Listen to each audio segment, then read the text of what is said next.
Ya, pertama-tama kalau kita lihat tentang pacaran, ini kan adalah sebuah aktivitas.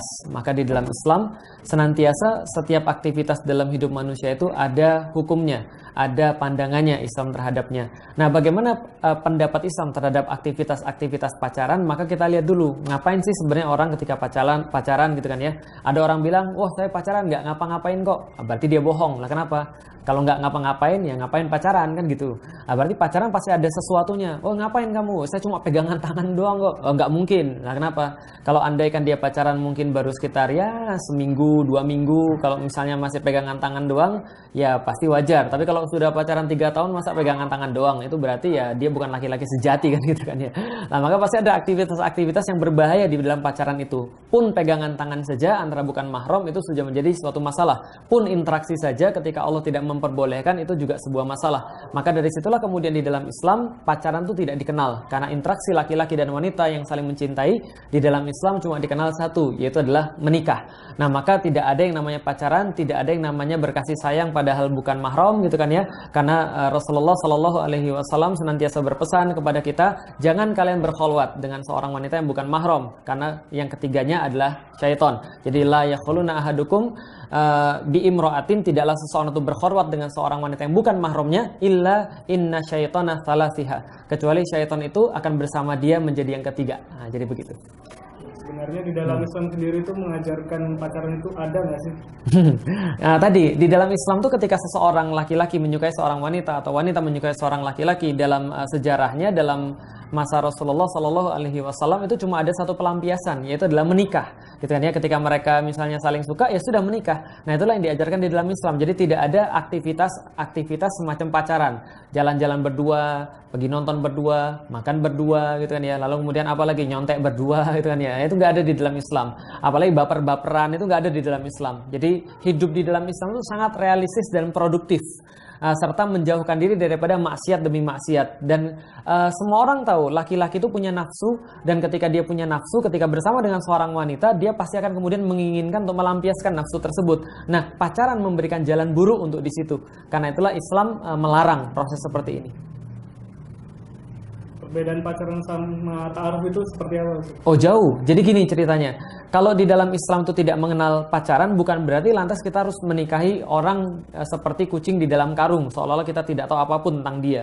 Suatu waktu ada seseorang bertanya pada Rasulullah Shallallahu Alaihi Wasallam, ya Rasulullah, saya ingin menikahi seseorang.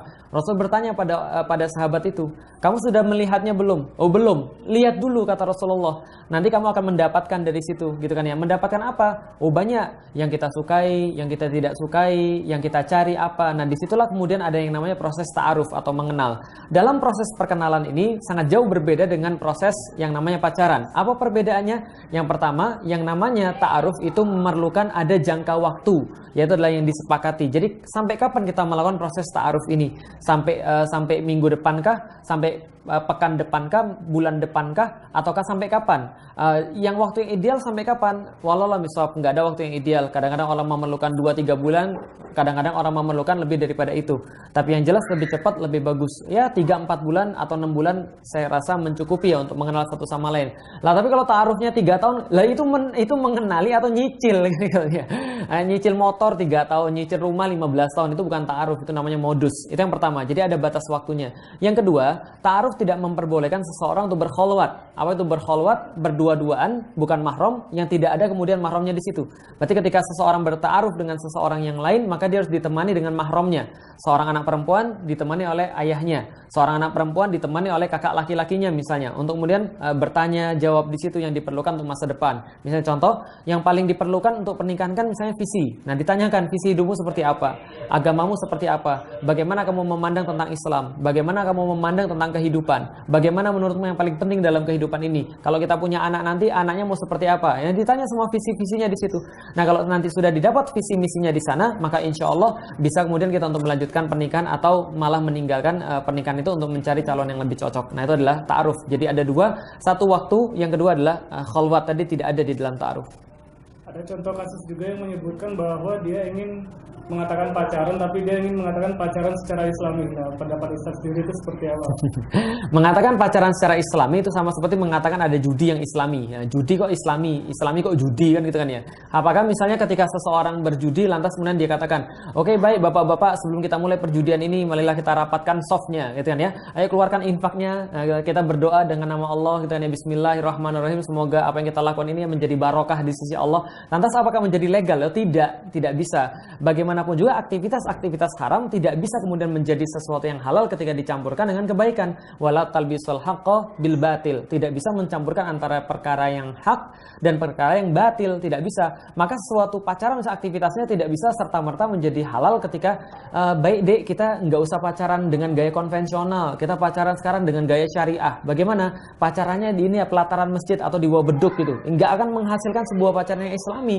Atau kemudian pacarannya malam Jumat bukan malam Minggu, ya nggak bisa juga. Atau dimulai dengan basmalah, diakhiri dengan hamdalah gitu kan ya, diawali dengan umul kitab al-fatihah, itu juga nggak bisa. Rayuan-rayuannya dibuat rayuan-rayuan Islami, yang nggak bisa juga. Pacaran ya pacaran, Islam ya Islam. Berarti kalau Islam tidak mengenal yang ada yang namanya pacaran. Berarti kalau ada orang yang berbicara pacaran Islami itu modus, yang layak kemudian untuk ditolak. Ya, dari ta'aruf sendiri, sebenarnya Islam kan sudah mengajarkan proses ta'aruf. Ya. Nah, proses ta'aruf sendiri kan yang ada jangka waktunya tapi tidak ditentukan itu. Ya. Ada juga berbicara tentang maharnya itu. Nah, mahar yang ingin di terus ada contoh kasus juga dia ingin bertaruh tapi nggak ada yang mau. Itu dikasih batasan sampai 250 juta contohnya di Sulawesi. Panai. Seperti apa mendapat Ustaz? Iya, pertama-tama kalau ta'aruf ini kan sebenarnya adalah bagian daripada proses perkenalan, di mana Rasulullah Shallallahu Alaihi Wasallam itu memperbolehkan seseorang melihat daripada 4 hal. Pertama dari nasabnya, yang kedua dari parasnya, yang ketiga dari segi keuangannya gitu kan ya, atau kasabnya, usahanya. Yang keempat adalah dari agamanya. Jadi dari fisik bisa dilihat, dari keuangan bisa dilihat, dari segi keturunan bisa dilihat, dan agamanya. Dan kata Rasulullah, carilah karena agamanya. Nah, disitulah kemudian fungsi ta'aruf, negosiasi. Kita melihat masa depannya seperti apa. Nah, kalau masa depannya sudah kita tentukan, baru nanti proses-proses yang bersifat teknis, seperti misalnya mahar misalnya. Lah kalau ada misalnya seseorang yang meminta mahar yang tidak bisa dipenuhi, lantas untuk apa menikah dengan orang seperti itu? Nah, kenapa? Karena pasti akan merepotkan. Loh, tapi gimana nanti kalau ada tempat-tempat yang ada adat istiadatnya mengharuskan adanya mahar yang banyak? Disitulah proses lobby dilakukan kepada orang tua. Nah, disampaikan bahwa jadi gini ceritanya. Pertama-tama harus difahami, orang yang menikah itu bukan berarti kemudian yang tidak mempersiapkan. Jadi orang itu bukan di khitbah dulu baru bersiap-siap, tapi dia bersiap-siap dulu baru di khitbah. Ini penting. Kenapa? Karena kalau ada orang yang dia di khitbah dulu baru bersiap-siap, itu biasanya lama. Dan biasanya akan banyak masalah di situ. Harusnya orang tuh bersiap-siap dulu. Contoh misalnya gini, seorang anak perempuan, saya sering katakan dalam beberapa kajian-kajian saya, minimal kalau dia serius mau menikah, dia bilang dulu sama orang tuanya, ibu, bapak, andaikan besok saya menikah, menurut bapak ibu gimana? Nah, kalau bapak ibunya jawab, kamu gila ya? Nah, berarti bukan bapak ibunya belum percaya sama dia. Berarti dia belum siap. Tapi kalau bapak ibunya nanya, oh emang kamu sudah punya calon, Dik? Oh, alhamdulillah saya sudah punya, Pak. Loh, calonmu siapa? Oh, calon saya memang tidak begitu kaya, tapi dia tanggung jawab insya Allah, agamanya bagus insya Allah. Kalau bapak setuju, saya bawa ke rumah besok. Nah, itu bisa jadi ada negosiasi di situ. Maka bapaknya selaku walinya itulah yang nanti akan memberikan fit and proper test agar kemudian mau menikah dengan anaknya itu tadi. Nah, termasuk omongan mahar di situ. Kan orang tua kan nanti bisa di lobby, misalnya contoh, mohon maaf bapak ibu, untuk apa menentukan mahar yang begitu besar sampai 250 juta misalnya. Oh, karena saya merasa itu adalah gengsi. Yang bapak cari di dalam hidup ini, apakah anak bapak yang kemudian dapat kebaikan atau hanya gengsi yang cuma sehari 2 hari saja. Oh, kebaikan anak saya. Kalau gitu Pak, boleh nggak saya kemudian menyampaikan mahar saya cuma saya bisa 5 juta gitu kan ya. Tapi insya Allah yang saya sampaikan adalah ini beserta jiwa dan raga saya untuk menggantikan posisi bapak untuk mengurus anak ini. Nah, maka itu bisa negosiasikan di sana. Artinya tidak terpaku pada mahar. Saya menikahi seorang wanita, maharnya cuma dirupiahkan sekitar ya 3,5 juta, alhamdulillah. Walimahnya 5 juta gitu kan ya. Itu pun nggak pernah minta. Kenapa? Karena kalau orang Jawa kan alhamdulillah ya. Ibu kira-kira ini walimahnya berapa? Oh nggak usah, biar saya saja misalnya gitu kan. Ini alhamdulillah. Nah tapi ya kalau misalnya menemukan hal-hal yang seperti tadi ya saya rasa perlu dinegosiasikan. Tapi walaupun ketika sudah dinegosiasikan tidak menemui jalan, ya silakan naik pohon kelapa, cari banyak cewek yang lain.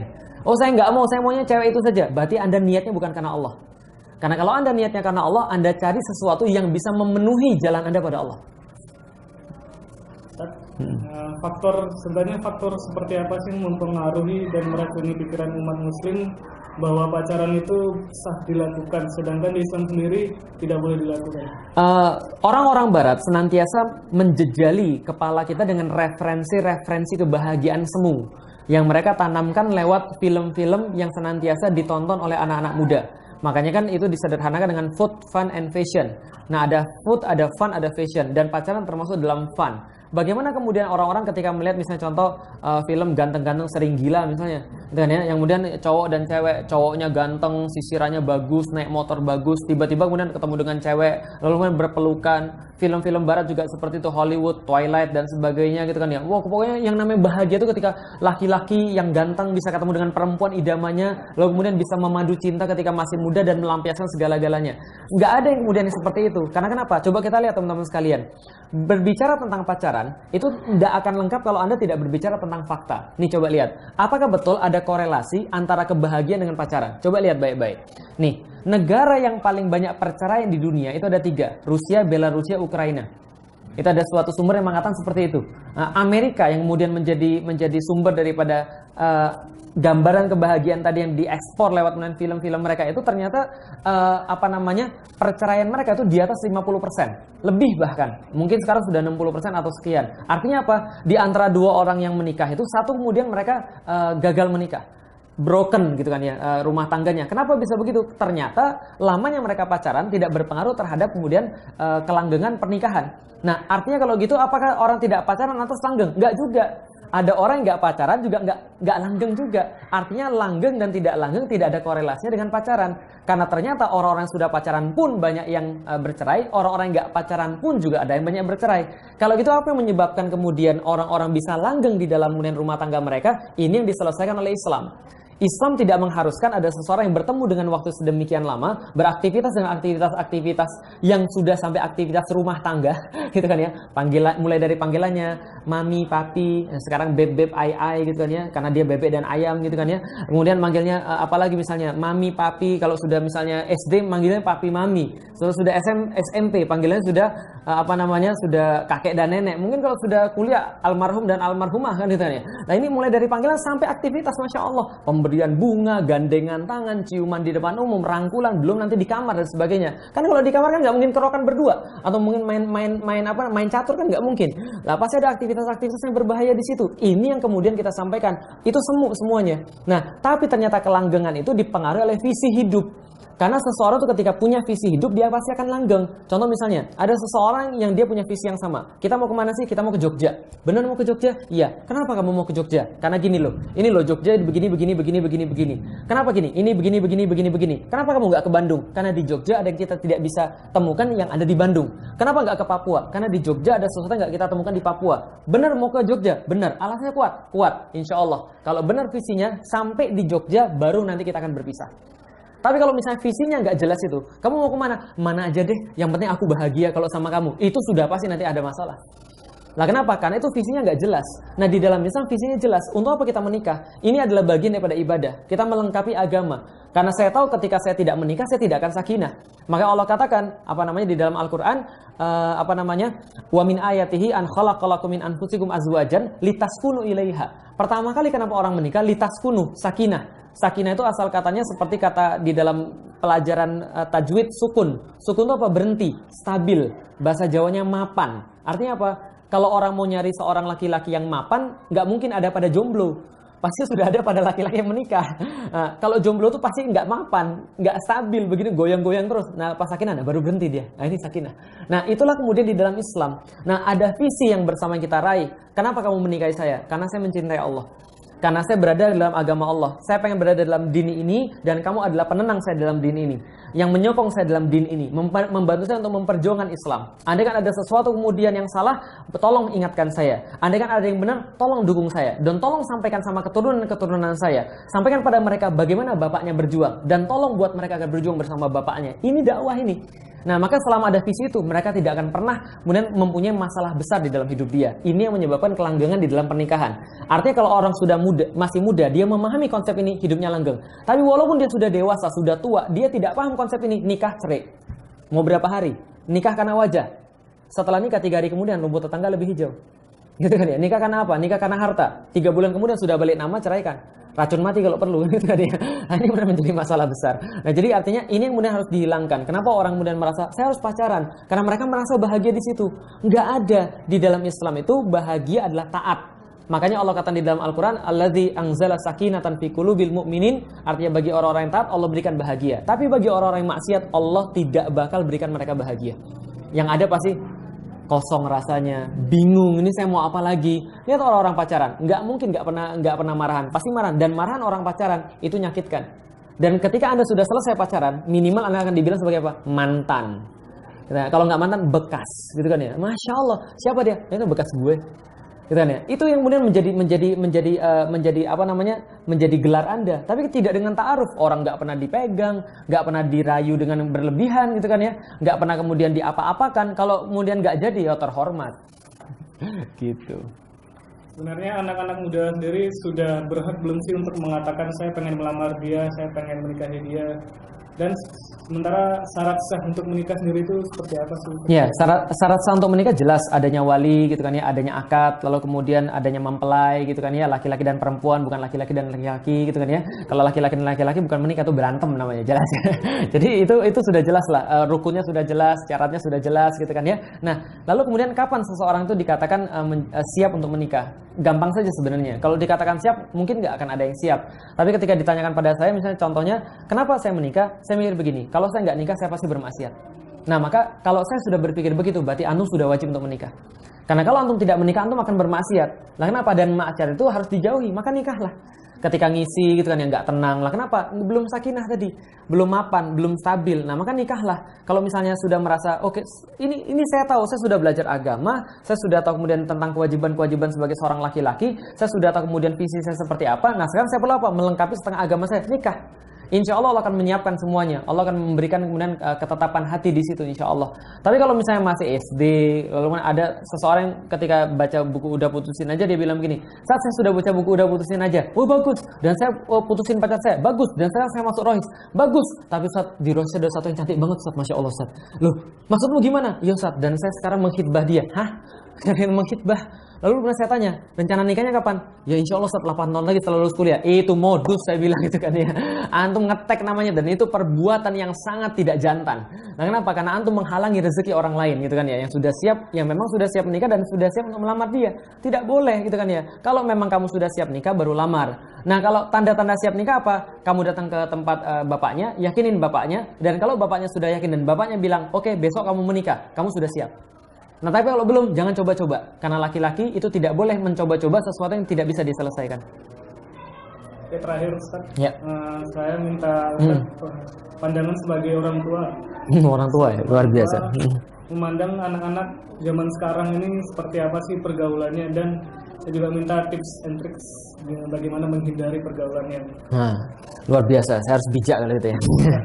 Jadi gini, teman sekalian, saya selalu bicara pada orang, ada alasan kenapa Allah mengambil bapak sebagai wali, gitu kan ya. Dan ini kita tunggu dulu ya, biar nanti. Ya, jadi saya ulangi tadi ya. Jadi ada alasan kenapa Allah Subhanahu wa taala itu memilih ayah menjadi wali daripada anak perempuan. Karena kenapa saya selalu menceritakan pada semua orang. Contoh ya, ini mungkin hanya bisa difahami oleh seorang ayah yang punya anak ya, insya Allah ya.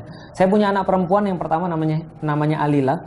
Alila ini sekarang masih umur 9 tahun.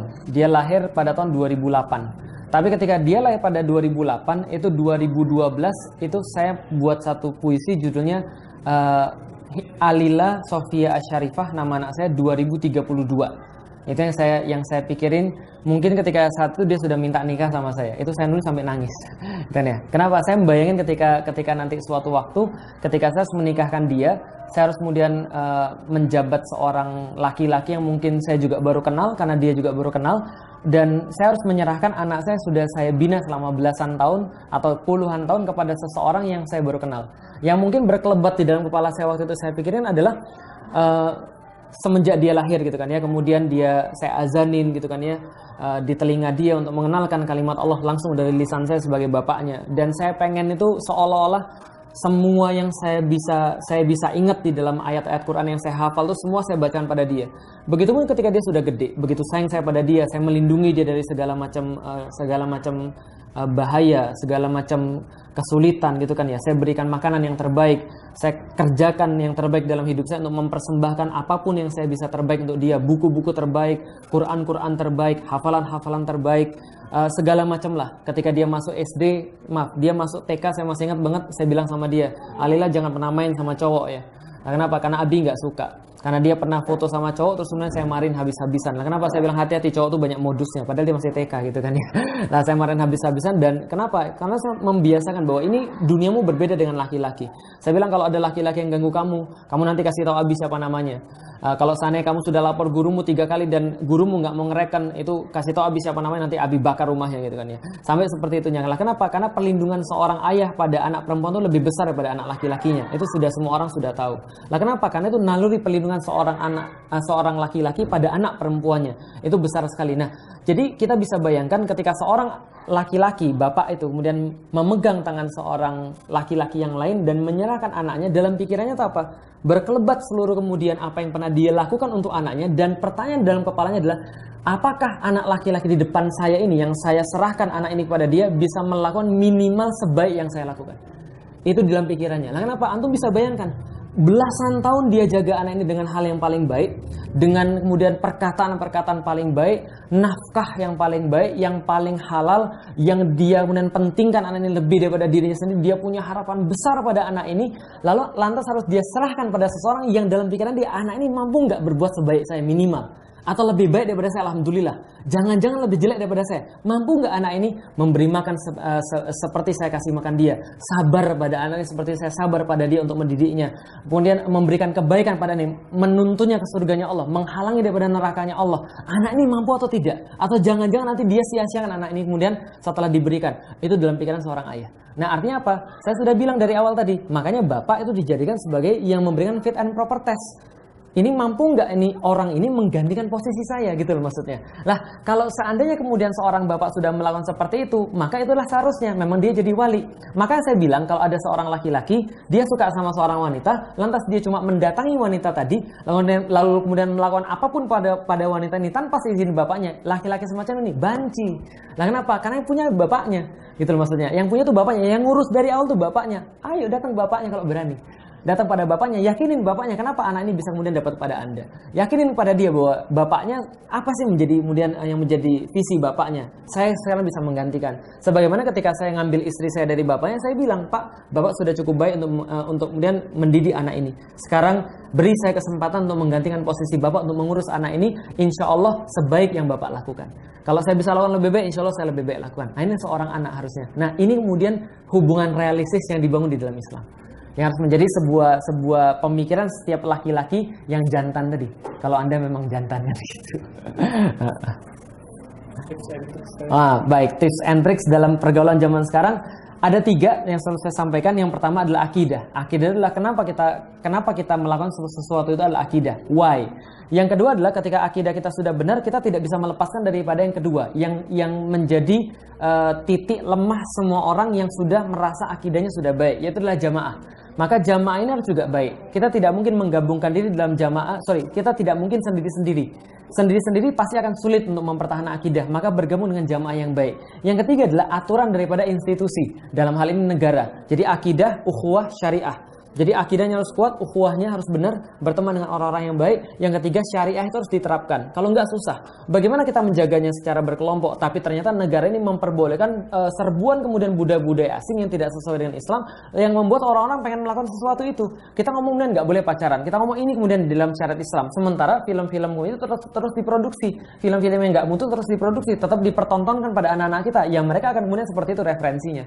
Karena seseorang berbuat berdasarkan referensinya. Itu adalah tips dan trik dari saya untuk teman-teman yang masih muda. Yang berikutnya adalah tadi masih kemudian 3 ini, akidah itu bisa diperoleh ketika Anda serius mengkaji Islam. Jadi jangan pernah mengatakan pada seseorang saya mencintaimu karena Allah kalau Anda belum kenal Allah. Malu dong gitu kan ya. Anda kenal Allah saja tidak, kok bisa-bisanya bilang saya mencintaimu karena Allah. Artinya inni uhibbuka atau uhibbuki fillah. Itu artinya adalah Anda mengenal Allah lebih daripada segala-galanya. Baru Anda bisa berkata saya mencintai engkau karena Allah. Karena saya mencintai Allah, karena itulah saya mencintai engkau dan memilih engkau. Jadi Allah dulu, bukan yang lain. Gitu.